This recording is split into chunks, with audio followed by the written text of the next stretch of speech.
87ನೇ ಅಖಿಲ ಭಾರತ ಕನ್ನಡ ಸಾಹಿತ್ಯ ಸಮ್ಮೇಳನಕ್ಕೆ ಸಕ್ಕರೆ ನಗರಿ ಮಂಡ್ಯ ಈಗಾಗಲೇ ಎಲ್ಲ ರೀತಿಯ ತಯಾರಿ ಕೂಡ ಆಗಿರುವಂತದ್ದು.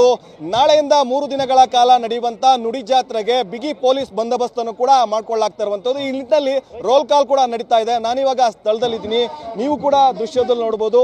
ನಾಳೆಯಿಂದ 3 ದಿನಗಳ ಕಾಲ ಮಂಡ್ಯದ ಹೊರಭಾಗದಲ್ಲಿ ಸುಮಾರು 70 ಎಕರೆ ಪ್ರದೇಶದಲ್ಲಿ 87ನೇ ಅಖಿಲ ಭಾರತ ಕನ್ನಡ ಸಾಹಿತ್ಯ ಸಮ್ಮೇಳನ ಕೂಡ ನಡೀತಾ ಇದೆ.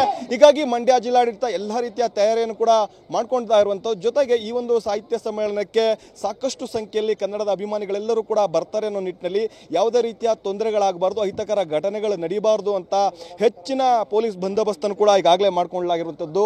ದಕ್ಷಿಣ ವಲಯ ಡಿಜಿಪಿ ಡಾಕ್ಟರ್ ಬೋರ್ಲಿಂಗೆ ಅವರ ನೇತೃತ್ವದಲ್ಲಿ ಸುಮಾರು 4,000 ಪೊಲೀಸರನ್ನು ಕೂಡ ಈ ಒಂದು ಭದ್ರತೆಗೆ ನಿಯೋಜನೆ ಕೂಡ ಮಾಡಲಾಗ್ತಿರುವಂಥದ್ದು. ದೃಶ್ಯದಲ್ಲಿ ಕೂಡ ನೋಡ್ತಾ ಇದ್ದಾರೆ, ಈಗಾಗಲೇ ರೋಲ್ ಕಾಲ್ ಕೂಡ ನಡೀತಾ ಇದೆ. ಈ ಒಂದು ಭದ್ರತೆಗೆ ರಾಜ್ಯದ 14 ಜಿಲ್ಲೆಗಳಿಂದಲೂ ಕೂಡ ಪೊಲೀಸ್ ಅಧಿಕಾರಿಗಳು ಹಾಗೂ ಸಿಬ್ಬಂದಿಗಳನ್ನು ಕೂಡ ಕರೆಸ್ಕೊಂತಿರೋದು. ಪ್ರಮುಖವಾಗಿ 4 ಎಸ್ಪಿಗಳು, 6 ASP, 21 DOSP, 63 ಇನ್ಸ್ಪೆಕ್ಟರ್ಗಳು, 190 PSI, 215 ASI, 1700 PC ಮತ್ತೆ SCಗಳು, ಜೊತೆಗೆ 165 ಮಹಿಳಾ ಪೇದೆಗಳನ್ನ, ಜೊತೆಗೆ 1000 ಗೃಹ ರಕ್ಷಕ ದಳದ ಸಿಬ್ಬಂದಿಗಳನ್ನು ಕೂಡ ಭದ್ರತೆಗೆ ನಿಯೋಜನೆ ಮಾಡಿದ್ದಾರೆ. ಜೊತೆಗೆ 12 KSRP, 13 DR ವಾಹನಗಳನ್ನು, DR ಸಿಬ್ಬಂದಿಗಳನ್ನು ಕೂಡ ಈ ಒಂದು ಭದ್ರತೆಗೆ ನಿಯೋಜನೆ ಮಾಡಿರುವಂಥದ್ದು. ಪ್ರಮುಖವಾಗಿ ಈ ಒಂದು ಸಾಹಿತ್ಯ ಸಮ್ಮೇಳನಕ್ಕೆ ಸಾಕಷ್ಟು ಸಂಖ್ಯೆಯಲ್ಲಿ ರಾಜ್ಯದ ವಿವಿಧ ಜಿಲ್ಲೆಗಳಿಂದಲೂ ಕೂಡ ಜನರು ಬರ್ತಾರೆ. ಯಾವುದೇ ರೀತಿ ಅಹಿತಕರ ಘಟನೆಗಳು ನಡೀಬಾರದು ಅನ್ನೋ ನಿಟ್ಟಿನಲ್ಲೂ ಕೂಡ ಬಿಗಿ ಬಂದೋಬಸ್ತನ್ನು ಕೂಡ ಮಾಡ್ಕೊಳ್ಳಲಾಗ್ತಿರುವಂಥದ್ದು. ಪ್ರಮುಖವಾಗಿ ಸಾಹಿತ್ಯ ಸಮ್ಮೇಳನ ಎಲ್ಲಿ ನಡೆಯುತ್ತೆ ಅಲ್ಲಿ ಹೊರಭಾಗದಲ್ಲಿ